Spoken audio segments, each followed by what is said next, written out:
जय माँ आदिशक्ति, जय माँ जगत जननी, जय माँ जगदम्बा। आज आप सभी लोगों के सन्मुख हनुमान जी के बड़े ही शक्तिशाली मंत्र को मैं प्रस्तुत करूंगा। हनुमान जी का यह मंत्र भूत प्रेतों का खाल खींच देता है। मैंने भी बहुत सारे वीडियो में आप लोगों से कहा है कि कुछ ऐसी शक्तियां होती हैं जिसे देवी देवता स्पर्श नहीं करते। यह बात सत्य है, वो मैली है, वह गंदी है। लेकिन हम अगर प्रभु की शरणागति प्राप्त किए हुए हैं तो फिर हमारा अहित कैसे हो? अब ये विधाता के द्वारा रचा ही गया है व्यवस्था कि नहीं भाई, इस माध्यम से इसका इस जगह पे पराजय होगा। तब तो वो तो निर्धारित है, परंतु हम तो कर्म करते ही हैं। ऐसा तो है नहीं कि सब चलिए भगवान ने लिख दिया है बस बैठे रहिए। हनुमान जी जागृत देवताओं में है। स्मरण करने पे, नाम लेने पे, या अगर आप इनके नाम से ज्योत जलाते हैं, अगरबत्ती ही मात्र जला देते हैं, तो भी हनुमान जी अपनी कृपा दृष्टि आपके ऊपर बनाते हैं। सबसे ज़्यादा मंदिर इस धरातल पे है किसका? भाई शिव जी हैं और हनुमान जी हैं सबसे ज़्यादा। भाई हनुमान जी हैं कौन? भगवान शिव के ही 11वें रुद्र हैं।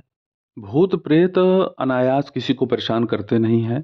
अगर कोई व्यक्ति है, पीड़ित है, परेशान है, उसका कहीं से कोई सुनवाई नहीं हुआ और वह आत्महत्या कर ले, या उसकी संपत्ति को कोई हड़प रहा है, वो बार बार प्रयास किया, कोर्ट कचहरी गया, पुलिस से गुहार लगाए, लेकिन किसी ने उसकी सुनी नहीं, तो वो अंत का विकल्प यही चुनता है कि वो आत्महत्या कर ले, या फिर ऐसा कोई ना कोई प्रावधान वह चुनता है जिससे तंत्र का एक मार्ग खुल जाता है उसके लिए।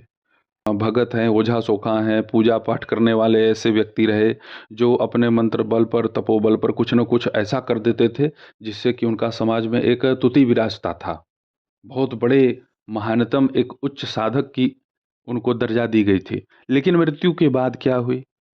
भाई किसी को अगर हम मंत्र से परेशान कर दें, मार दें, उसे हम दंडित करें, अकारण तो कोई किसी को परेशान करता नहीं है। फिर भी अगर अकारण कोई किसी को परेशान कर रहा है, केवल अपने तंत्र मंत्र के विद्या के मद में चूर होकर के कि मैं तो ऐसा कर ही दूंगा, मेरा कौन क्या बिगाड़ लेगा, इस अगर भावना से अगर कोई साधक या तांत्रिक जो भी होगा ऐसी कोई भी मानसिकता बना करके वह प्रयोग करता है, तो वह प्रेत योनि को प्राप्त करता है, उसकी मुक्ति नहीं बनती। प्रेत पैशाचिक साधना करने वालों की भी मुक्ति नहीं बनती। भाई हमारा कहना यह है कि हम मसानी शक्ति को क्यों पकड़े, क्यों पूजे कच्चा कलवा? क्या आवश्यकता है कर्ण पिशाचनी की? क्यों चमत्कारिक बनना चाहते हैं? यही चमत्कारिक स्वरूप बनाने में ही आप अपने कितने अनंत जन्मों के पुण्य का नाश कर देते हैं मात्र कुछ ही वर्षों में। हनुमान जी का चालीसा है, साठिका है, अष्टक है, स्तोत्र है, कवच है, मंत्र है। सबसे पवित्रतम शक्तिशाली अगर प्रभाव देखा जाए तो सुंदर कांड से मिलता है। लेकिन भूत प्रेतों पे कार्य नहीं करता। बहुत जगह ऐसा सुनने को मिलता है और देखने को भी मिला है। हम स्वयं जान रहे हैं, देखे हैं। फिर भी आज आप सभी लोगों को मैं वो बतलाऊंगा कि जिससे हनुमान जी ही गंदी से गंदी ऊर्जा का नाश कर दें। हनुमान जी का सबसे पहले आप मंत्र सुन लीजिए, जिस मंत्र को मैं आप सभी लोगों के सामने प्रस्तुत करूंगा। ओम दक्षिण मुखे पंचमुखी हनुमते कराल वदनाय नरसिंहाय ह्रांग ह्रांग ह्रांग ह्रांग ह्रांग सकल भूत प्रेत दमनाय स्वाहा। इस मंत्र को आप 11,000 की संख्या में जप करें और इसका दशांश हवन कर दें। दशांश हवन आप लाल चंदन, सफ़ेद चंदन 100 ग्राम, और गुगुल 100 ग्राम, घी 100 ग्राम, काली तिल 100 ग्राम, गुड़ 100 ग्राम, शहद कम से कम 20 रुपये 30 रुपये के अनुपात में, इन सबको आपस में मिला लीजिए और उसी से केवल आपको आहुति प्रदान करनी है। जब यह मंत्र 11,000 आप जप लें और इसका हवन संपन्न कर दें, तब आप इस मंत्र से अपने आसपास या जिसके ऊपर भी भूत प्रेत पैशाचिक वेग आते हों, बहुत ज़्यादा परेशान है, तो इस मंत्र से जल को अभिमंत्रित करके उस पीड़ित व्यक्ति के ऊपर छींटा मार के उसे पिला दें, तत्काल आराम हो जाएगा। आम की लकड़ी पर इस हवन को आप संपन्न कर दीजिएगा। आपको इसमें मैं एक ध्यान बतला देता हूँ। ध्यान आपको ऐसे करना है जब भी इस मंत्र का जप कीजिएगा कि हनुमान जी आपकी रक्षा के लिए आपको दसों दिशाओं से संरक्षण प्रदान कर रहे हैं। इसमें हनुमान जी आपके ऊपर किसी भी प्रकार के जो दोष लगे हुए हैं उसको केस से पकड़ के, उसके बालों को पकड़ के खींच के उसको मार रहे हैं। हनुमान जी का पूरा शरीर लाल है, दाहिने हाथ में गदा है और बाएं हाथ में उन्होंने आपकी जो भी कष्ट, समस्या, परेशानी है, जिस भी माध्यम से, उस माध्यम को ही पकड़ रखा है। हनुमान जी के इस मंत्र को आप अगर प्रभावशाली बनाना चाहते हैं, ज़्यादा लाभप्रद बनाना चाहते हैं, तो इसमें आप भगवान श्री रामचंद्र जी के 108 बार नाम ले लें। केवल बस राम राम राम, सहज भाव से। उसके बाद आप हनुमान जी के इस मंत्र का जप कीजिए। रुद्राक्ष की माला पे इसका जप करना होगा। प्रेत बाधा है, शत्रु बाधा है, तो सरसों के तेल का दीपक प्रयोग में होगा। और सामान्य धन धान्य की समस्या है तो आप घी के दीपक का प्रयोग करें। और दोनों ही समस्याएं हैं तो दोनों दीपक का प्रयोग कीजिए। दीपक में जो भी आप बाती का प्रयोग करेंगे, सामान्य ही बाती होगी। और दोनों दीपकों की बातियों की संख्या 11 होगी। 11 11 नहीं, दोनों में आपको इतना ही रखना है बाती को कि जिससे दोनों की संख्या मिला जुला करके 11 हो जाए। एक दीपक में आप रख दीजिए 7 बाती और एक दीपक में आप रख दीजिए 4 बाती। दोनों दीपकों में 2-2 फूल वाले लौंग डाल दीजिए। उसके बाद इस शक्तिशाली मंत्र का जप कीजिए। प्रभाव आपको दिखेगा, पहले दिन दूसरे दिन से ही प्रभाव दिखेगा। भाई, हनुमान जी की आराधना आप करें और आपको लाभ ना मिले, संभव नहीं है। और ये जो मैली शक्ति है, तो ये है वो है, जो ये सब बातें आती हैं ना, इसके लिए भी मैं बतला दे रहा हूँ, क्योंकि बहुत जगह पंचमुखी हनुमान कवच कार्य नहीं किया है। ये मेरे स्वयं के अनुभव हैं, इसलिए बता रहा हूँ। हनुमान जी का यह साधना प्रारंभ करने के पूर्व में आपको कुछ क्रियाएं करनी हैं।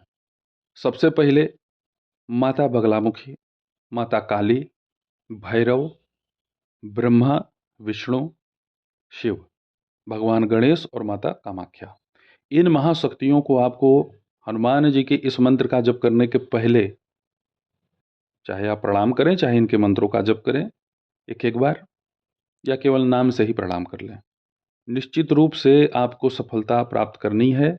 हर प्रकार के क्षेत्र में इन महाशक्तियों का स्मरण आप एक साथ कीजिए।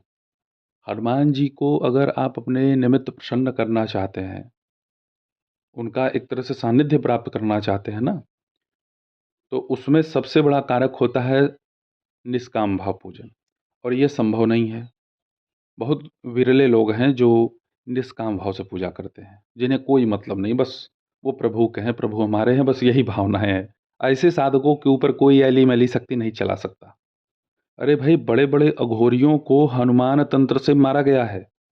वो ये कहते थे कि अरे मेरा कोई कुछ नहीं बिगाड़ पाएगा, बहुत अपशब्द कहते थे, और हनुमान जी के ही प्रयोग से मारे गए।